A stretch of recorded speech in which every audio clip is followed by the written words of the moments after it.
and sometimes my room is by the front door where there's a door and there's also a gate. And so normally my family, we always just go through the garage because the adults have the garage door opener and they can just walk through the garage instead of going through the front door, which has a gate and a door, right? So my stepdad would work like late, like kind of graveyard shift, and sometimes me and my mom would wait for him to come home, maybe around 11. And I remember hearing the gate rattling because that means someone is trying to open it. Mm-hmm. And so I was like, oh, I think Dad's home. And so I go to the door and I'm like, I like look through and like nobody's there. And I'm like, fuck. I'm like, Mom, you come here. And she's like, what is it? Where's your dad? And I'm like, there's no one at the door.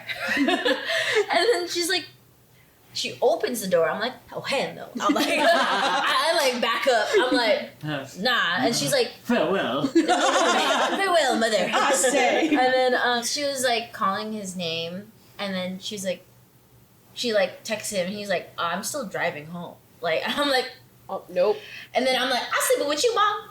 See you later. My God. And then the next time, I kept experiencing things in my room, but my parents weren't experiencing anything in their room. It was like only my room. Like, and so there were like little things, but the one thing I do remember was one time, like I had like pretty bad insomnia in middle school because this is when I was there in that house in middle school, and I had to always have something on the TV for me to go to sleep. So, like, my TV had a sleep timer. I just put the timer on to play something. Yeah. So I'm turned towards the wall on my bed, trying to fall asleep.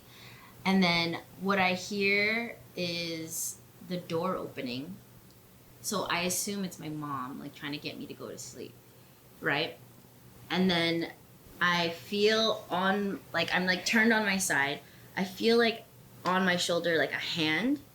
And then it wasn't like it held there. It just like the hand took my right shoulder and then pulled me to look towards the door. No way. And then I immediately thought it was my mom. So I was like, Mom, and then no one was there. No Get the fuck out. No one was there. And I was like, nope. And then I like immediately got up, I turned off my shit, I ran across the fucking hallway, and like the hallway is always dark. So I run, sprint, open the door, close the door. I go into my parents' bed and I'm like, I'm sleeping here.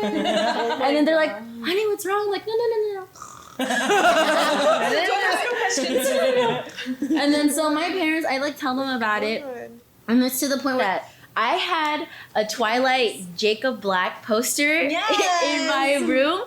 But he's like, you know, Twilight's kind of dark and angsty. And so he's kind of like looking with his muscles, like very.